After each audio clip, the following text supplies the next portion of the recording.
안녕하세요. 정인설의 워싱턴 나우입니다. 2주 만에 뵙는데 한국 치킨, 한국 치맥이 너무 그리워서 저는 오늘 이 시간은 치킨 게임을 중심으로 한번 얘기를 하겠습니다. 들으셨던 것처럼 시장과 미국 중앙은행 페드의 치킨 게임 기싸움이 이어지고 있습니다. 상대가 먼저 나가 떨어지기만을 바라고 있죠. 그 전까지 결론을 정해놓고 각자 보고 싶은 사실만 보고 짜깁기하는 그런 상황이 계속 이어지고 있습니다. 월스트리트저널도 그런 상황을 보고 지금 치킨 게임, 시장과 페드의 치킨 게임이 이어지고 있다 이런 기사를 썼습니다. 당관 이런 대립된 요구가 평행선을 이룰 가능성이 높습니다. 시장은 시장대로, 페드는 페드대로 각자의 길을 갈 텐데요. 이런 인플레이션의 이중적인 성격 때문에 이런 일이 일어나고 있습니다. 그래서 이번 주엔 인플레이션의 이런 이중성을 중심으로 글로벌 증시의 주요 일정과 이슈를 살펴보겠습니다. 2주 동안 참 많은 일들이 있었죠. 저희 한경 글로벌 한글마 홈페이지가 해킹당하는 일도 있었고, 저도 개인적으로 배탈이 났다가 좀 나았다 싶은데 지금은 또 독감이 와서 이렇게 괴롭힘을 당하고 있는데요. 그래서 오늘 이 시간에 좀 제가 기침을 하거나 아니면 물을 먹더라도 인플레를 잡아나가는 과정, 진통이라고 생각을 하시고 좀 이해를 해주셨으면 좋겠습니다. 투자자들이 보는 건 지금 인플레를 보고 이 빨간색을 보고 있고요. 그리고 페드는 이 파란색을 보고 있습니다. 전체 CPI는 떨어지고 있고 상품 CPI는 떨어지고 있어 라면서 시장은 피벗에 대한 기대를 키우고 있고요. 페드는 아니야. 근원 CPI는 여전해. 서비스 CPI는 오르고 있어 라고 보면서 계속 긴축을 지켜나가려고 합니다. 다 노동시장에서 오는 임금 때문에 이런 일들이 일어나고 있는데요. 그럼 임금이 어떻게 될 건지에 대한 선행지표를 좀 보면 되겠죠. 앞으로 어떻게 될 건지, 즉 CPI의 선행지수 역할을 하는 지표를 좀 보면 될 텐데, 뉴욕 연은이 발표하는 기대 인플레가 첫 번째입니다. 그렇게 보면 단기 1년 기대 인플레는 떨어지고 있습니다. 하지만 5년 장기 인플레는 아직도 오르고 있습니다. 시장이 보려고 하는 1년 기대 인플레, 당장 1년이 지금 급하잖아요. 그건 떨어지고 있는 게 맞는데 페드가 중시하는 이 장기 기대 인플레는 계속 오르고 있다는 거죠. 미시건대가 발표하는 기대 인플레도 마찬가지입니다. 또 하나의 선행지표인 생산자 물가를 보면 전년 동기 대비를 보면 확실히 떨어지고 있습니다. 근데 전월 대비로 하면 아직도 0.3%를 계속 이어가고 있습니다. 근데 이번 주 18일 수요일에 생산자 물가, 12월 생산자 물가를 발표하는데 이때는 마이너스로 전환할 것으로 예상이 되고 있습니다. 이렇게 된다면 인플레 둔화에 더욱 힘을 실어줄 수 있겠죠. 하지만 또 하나의 무슨 문제가 남습니까? 이게 일시적이냐 추세적인 것이냐는 의문이 남죠. 페드는 한두 달치를 보고 결정하지 않겠다라고 파월 의장이 얘기를 했습니다. 그 부분에 대해서 그래서 여전히 의문이 있는 거고요. 그래도 여전히 이 CPI를 비롯한 물가 지표에 대한 이중성은 극복되지 않고 있습니다. 꺾인 듯 하면서도 여전히 견고하고요. 단기적으로는 떨어지고 있지만 역사적인 장기적인 관점에서 보면 지금은 여전히 인플레가 높다라는 걸 부정할 수 없죠. 스티키 프라이스 CPI를 봐도 그런 점이 확인이 되고 있습니다. 스티키 CPI는 다 아시는 것처럼 비탄력적 경직적 CPI입니다. 애틀란타 연인이 발표한 이 자료는 그래도 어느 정도 추세적인 경향성을 보여주고 있습니다. 렌트비, 의료비, 교육비 잘 변하지 않는 걸 모아놓은 거죠. 그래도 전체적으로 보면 많이 오르다가 조금은 둔화되고 있는 게 보이고 있습니다. 하지만 역사적으로 장기적으로 보면 여전히 높은 추세라는 거죠. 5%대라는 건 역사적으로 보면 1980년대 폴 벌커 시절을 제외하고는 이때보다 높았던 데는 없었다라는 거죠. 확실히 인플레이션이 지금은 높다라는 걸 보여주는 거죠. 그리고 또 임금입니다. 고용보고서에서 항상 보고 있는데 전년 동기 대비로 보면 확실히 지금 떨어지고 있는 건 맞습니다. 특히나 지난달에 나왔던 4.5%에서 4.6%로 나온 상당히 시장에 긍정적인 영향을 줬었죠. 하지만 장기적인 또 관점에서 보자면 이 4%대 임금 상승률은 상당히 높은 편입니다. 몇 가지 시기를 제외하고는 상당히 높았다라는 거죠. 이게 추세적으로 떨어지고 있는 건 맞는데 계속 떨어질 거냐, 그리고 역사적으로 좀 낮은 수준이 될 거냐, 이게 관전 포인트가 될 거라는 거예요. 스티키 CPI와 임금 상승률을 잘 봐야 된다라는 거고요. 그리고 앞으로 경기 침체가 또 여전히 중요한 변수죠. 경기 침체 여부에 따라서 페드의 긴축 강도가 달라질 수 있기 때문인데요. 경기 침체가 심할수록 페드는 금리 인상을 주저할 수밖에 없겠죠. 이번 주에는 그런 지표가 나옵니다. 우선 17일 화요일에 중국의 경제 성장률, 지난해 경제 성장률이 나옵니다. 두 가지 정도를 관전 포인트로 보면 될 것 같은데요. 팬데믹 때 2020년에 2.2, 2.3이 나왔는데 이거보다 높을 거냐 낮을 거냐가 1번이고요. 두 번째는 중국이 전 세계 성장률보다 낮을지 여부입니다. 세계은행은 월드뱅크는 2022년 세계 성장률을 2.9%, 중국 성장률은 2.7%로 추산하고 있습니다. 만약 이렇게 나온다라고 한다면 40여 년 만에 처음으로 세계 성장률보다 중국 성장률이 낮을 수 있습니다. 이런 예측이 맞다면 글로벌 경기 침체에 대한 우려가 커질 수 있는 거겠죠. 이 경기 침체가 또 오는 순서도 미국 경기 침체를 보고 나면 그 순서가 있죠. 호프입니다. 일단 주택 시장은 확실히 왔고요. 그 다음에 소비입니다. 이 소비 지표가 이번 주 18일 오전, 한국 시간으로 18일 밤에 나옵니다. 소매 판매가 나오는데 확실히 지난달에 마이너스 0.6으로 나왔고 이번에는 12월에 마이너스 0.8로 예상이 되고 있습니다. 예상이 부합하는지 봐야 될 것 같고요.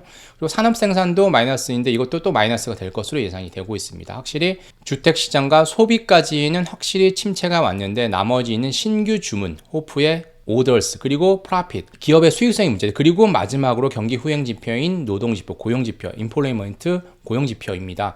그래서 오늘 이번 주에는 또 이익, 프로핏, 이 수익성 지표를 봐야 되겠죠. 기업의 실적 전망은 어떻습니까? 지난주부터 실적 시즌이 본격 시작됐는데 이번 주에도 지난주 금융사들에 의해서 이번 주 골드만삭스, 모건스탠리, 넷플릭스 실적을 발표합니다. 이번에 어떻게 예상이 되고 있죠? 2020년 3분기 이후 2년 만에 기업 순이익이 감소했을 것으로 전망되고 있습니다. 이렇게 상황이 안 좋으니까 침체가 있으니 피벗에 대한 기대가 커질 수 있겠죠. 이 부분에 대해서 페드 인사들은 어떻게 얘기를 할까요? 2월 1일 FOMC를 앞두고 다음 주부터는 블랙아웃 기간이어서 이번 주가 마지막 발언 기간입니다. 미국 시간으로 18일 수요일과 19일 목요일에 페드 인사들의 연설이 몰려 있습니다. 18일은 어떤 날이죠? 생산자 물가와 소매 판매도 나오고 경기 종합 보고서는 페드의 베이지북도 나옵니다. 이 부분에 대해서 페드 인사들이 얘기를 할 텐데 특히 페드의 2인자인 레이얼 브레이너드 부의장의 19일 연설을 주목을 해야 되겠죠. 그리고 FOMC 투표권이 있는 패트릭 하커 필라델피아 연은 총재, 로리 로건 댈러스 연은 총재의 발언도 눈여겨볼 필요가 있습니다. 그리고 당장 내일 16일부터 스위스에선 다보스 포럼도 열리니까 여기서 명사들의 연설도 잘 봐야 될 것 같습니다. 이렇게 경기 침체의 전조가 있긴 한데 앞으로가 문제죠. 작년 말까지만 해도 경기 침체는 거의 확실한 것처럼 얘기를 했습니다. 올 들어서 근데 생각을 바꾸는 이들이 많습니다. 침체가 짧거나 얕고 아예 없을 수도 있다라는 전망이 확산되고 있는데 대표적인 사람이 누구다? 이 레리 서머스 전 재무장관입니다. 파월의 저격수로 불렸는데 매일 파월의 반기를 들어서 그러는데 이번엔 파월의 의견과 거의 동일한 얘기를 했습니다. 이달 초 제가 갔다 왔었죠. 지지난주에 미국 경제학회에서 어떤 얘기를 했냐.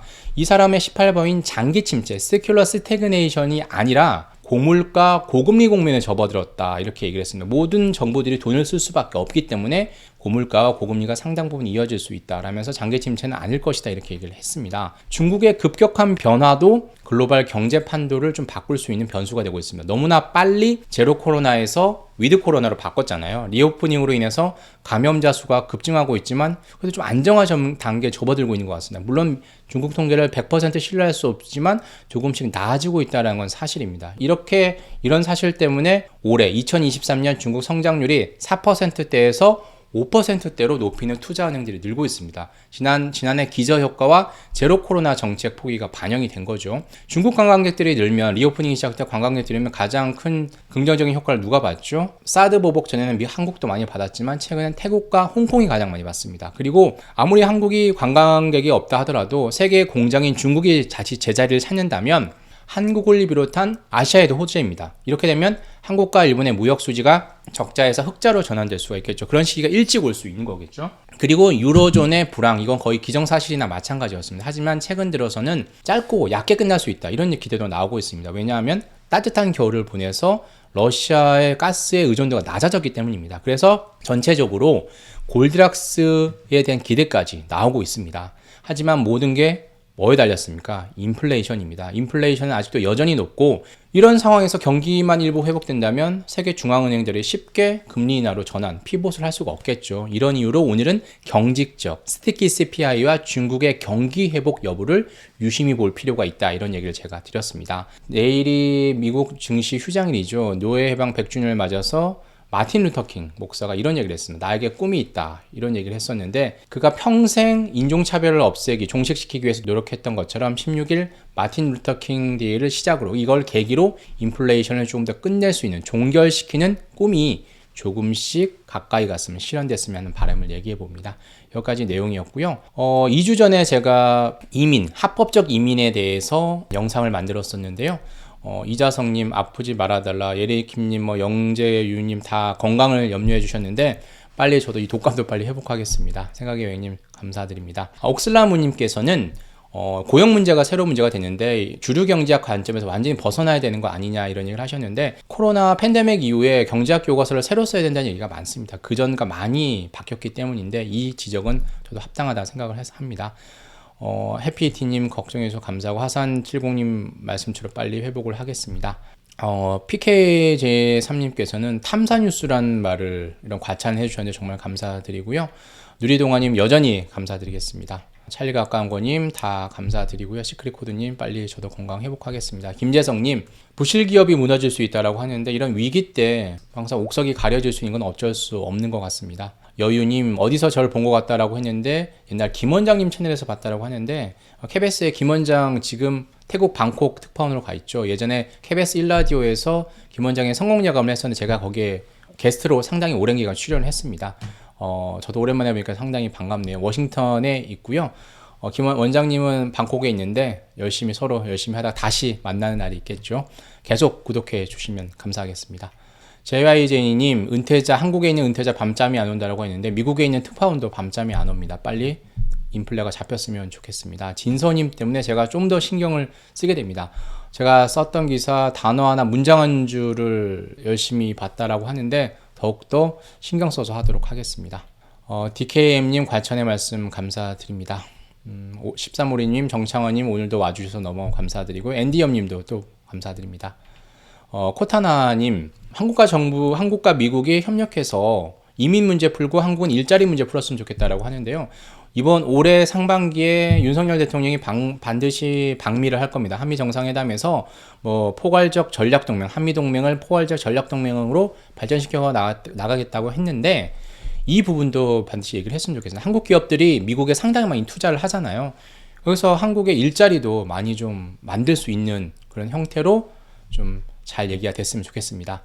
케빈님 세계 경기 침체는 우크라이나 종전 이후 재건 사업에서 일부 해소될 수 있을 것 같다라고 하셨는데 재건 사업까지 가지 않아도 종전이라도 됐으면 좋겠습니다. 한 달 후면 뭡니까? 러시아의 우크라이나 침공 1년이 되는 해입니다. 이때 많은 기사들과 얘기들이 쏟아져 나올 텐데 일단 종전이라도 됐으면 좋을 것 같습니다. 로이킴님 종군 기자가 따로 있나요? 파월과 연준의 모든 걸 알려달라. 종파 기자? 보다는 종연 기자가 더 좋은 것 같습니다. 제가 연준에 그래도 모든 걸 세세히 알려드릴 수 있도록 노력을 하도록 하겠습니다. 감사합니다. 제이스님 르네상스 인플레이션 제가 노동력이 사람이 중요해지는 되는 르네상스 인플레이션이라고 얘기했는데 말은 멋지지만 현상은 아름답지 않잖아요. 빨리 좀 끝나고 르네상스가 끝나고 절대왕정이 시작된 것처럼 르네상스 인플레이션도 끝나고 절대 평화 골디락스가 빨리 좀 왔으면 좋겠습니다. 많은 분들 와주셔서 감사드리고요.